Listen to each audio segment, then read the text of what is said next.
സ്വർണ്ണവില കുത്തനെ ഉയരുന്ന ഈ കാലഘട്ടത്തിൽ രാജ്യത്ത് നിന്ന് തന്നെയുള്ള സ്വർണം ഉൽപാദനം വർദ്ധിപ്പിക്കാനുള്ള നീക്കത്തിലാണ് കേന്ദ്ര സർക്കാർ.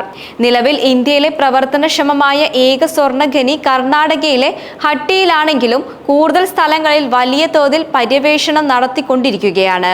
ആന്ധ്രയിലും കർണാടകയിലും ഒഡീഷയിലുമെല്ലാം സ്വർണ്ണ നിക്ഷേപം ഉള്ളതായി പര്യവേഷണത്തിൽ കണ്ടെത്താൻ സാധിച്ചിട്ടുണ്ട്.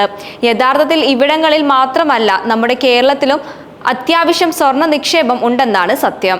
വയനാടിനും നിലമ്പൂരിനും പുറമെ 2006 പാലക്കാട് ജില്ലയിലെ അട്ടപ്പാടി താഴ്വരയിലും സ്വർണ്ണ നിക്ഷേപം കണ്ടെത്തിയിട്ടുണ്ടെന്നാണ് കേരള സർക്കാർ തന്നെ വ്യക്തമാക്കിയിരിക്കുന്നത്.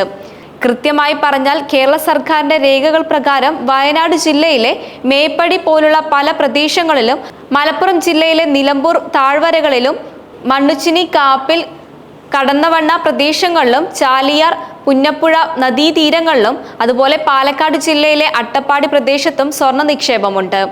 വയനാട്ടിലെ സ്വർണ്ണ നിക്ഷേപം സാധ്യതകൾ യഥാർത്ഥത്തിൽ ആദ്യം മനസ്സിലാക്കുന്നത് ഗോത്രവർഗത്തിൽപ്പെട്ട ആളുകളായിരുന്നു. ഈ വിവരം ബ്രിട്ടീഷുകാരുടെ അറിവിലേക്ക് എത്തിയതാണ് വലിയൊരു വഴിത്തിരിവിലേക്ക് പോയത്. ചാലിയാറിലൂടെ ഒഴുകിയെത്തുന്ന സ്വർണത്തിന്റെ യഥാർത്ഥ ഉറവിടം വയനാടൻ മലനിരകളിലായിരുന്നു. ആദിവാസികൾ തങ്ങളുടേതായ രീതിയിൽ സ്വർണം പുഴയിൽ നിന്നും അരിച്ചെടുത്തിരുന്ന സ്ഥാനത്തേക്ക് 1877 പുതിയ കമ്പനി തന്നെ രൂപീകരിച്ച് ബ്രിട്ടീഷുകാർ ഖനനം ആരംഭിച്ചു. ഓസ്ട്രേലിയക്കാരന്റെ ആൽഫ ഗോൾഡ് മൈൻ കമ്പനി വയനാടൻ കുന്നുകളിലും നാടുകാണി ചുരത്തിനുമപ്പുറം നിലമ്പൂരിലും മഞ്ഞലോഹം തേടി വ്യാപക തിരച്ചിൽ ആരംഭിച്ചു. വൈത്തിരി മുതൽ ചേരമ്പാടി വരെയുള്ള പ്രദേശങ്ങളിൽ ഖനനം നടത്തിയിരുന്നുവെന്നാണ് രേഖകളിലുള്ളത്. നിലമ്പൂരിലെ ചാലിയാർ നദിയെ സ്വർണവാഹിനി എന്നാണ് വിളിച്ചിരുന്നത്. വയനാട്ടിലെ സ്വർണ്ണശേഖരണത്തിന്റെ വിവരം അറിഞ്ഞതോടെ ആൽഫ ഗോൾഡ് മൈൻ കമ്പനിക്ക് പുറമെ കൂടുതൽ കമ്പനികൾ ഇവിടേക്ക് എത്തി. മേപ്പാടി, പന്തല്ലൂർ, വൈത്തിരി തുടങ്ങിയ ഭാഗങ്ങളിലാണ് 35ലേറെ കമ്പനികൾ ഖനനം നടത്തിയതെന്നാണ് ചരിത്രം. വലിയ മുതൽ മുടക്കോടെയാണ് ഖനനം ആരംഭിച്ചതെങ്കിലും പ്രതീക്ഷിച്ച പോലെ സ്വർണം വേർതിരിച്ചെടുക്കാൻ ഒരു കമ്പനിക്കും സാധിച്ചിരുന്നില്ല.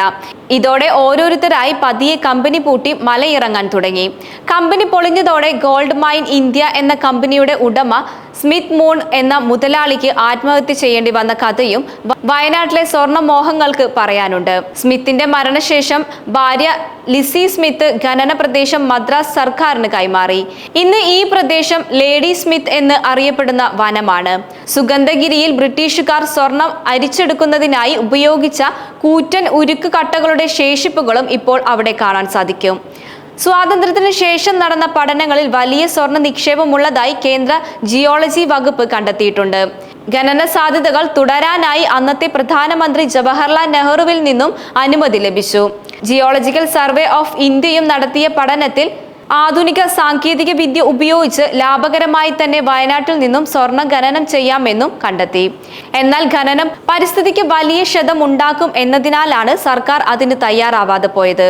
പിന്നീട് ബാണാസുര ഡാം വന്നപ്പോൾ തരിയോട് എന്ന വയനാട്ടിലെ ഒരു കാലത്തെ ഏറ്റവും വലിയ പട്ടണവും സ്വർണ്ണ നിക്ഷേപവും തന്നെ പൂർണ്ണമായി വെള്ളത്തിനടിയിലായി.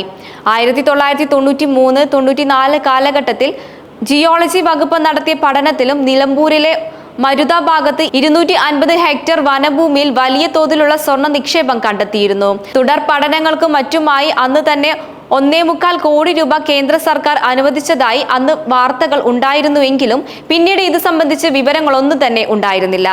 സംസ്ഥാനത്ത് ഏറ്റവും കൂടുതൽ സ്വർണം ശേഖരമുള്ള മണ്ണ് മരുതയിലാണെന്നാണ് പറയപ്പെടുന്നത്. 1960കളിൽ തുടങ്ങി പൊന്നരിപ്പ് 1990 വരെ തുടർന്നു. കൂട്ടിൽപ്പാറ, പരലുണ്ട, ഇരുൾക്കുന്ന്, മണ്ണിച്ചീനി എന്നിവിടങ്ങളിലെ വനപ്രദേശങ്ങളിലുള്ള മേൽമണ്ണിൽ നിന്നും മലകളിൽ നിന്നും മലവെള്ളത്തോടൊപ്പം ഒഴുകിയെത്തുന്ന സ്വർണ്ണതരികൾ ലഭിച്ചു തുടങ്ങിയതോടെയാണ് മരുതവനത്തിലെ മലകളിൽ മേൽമണ്ണിൽ സ്വർണ്ണ നിക്ഷേപമുണ്ടെന്ന് മനസ്സിലായത്. മരത്തിൽ നിർമ്മിച്ച മരവി എന്ന ഉപകരണവും തൂമ്പയുമായി മണ്ണ് കിളച്ചെടുത്ത് മഴവെള്ളച്ചാലുകളിൽ സ്വർണം അരിച്ചെടുക്കുന്ന 100 കണക്കിന് ആളുകൾ ഉണ്ടായിരുന്നു ആ കാലത്ത്. പഴയ തലമുറ പറയുന്നതും അതുതന്നെയാണ്. മലയിൽ നെടുകയും കുറുകയും ആഴമുള്ള ചാലുകൾ നിർമ്മിച്ച് മലയിൽ നിന്നും വെള്ളം ചാലുകളിലേക്ക് ഒഴുക്കും. ഇതിനുശേഷം ഇവിടെയുള്ള മണ്ണ് ഈ വെള്ളത്തിൽ അരിച്ചെടുത്ത് സ്വർണം വേർതിരിച്ചെടുക്കും.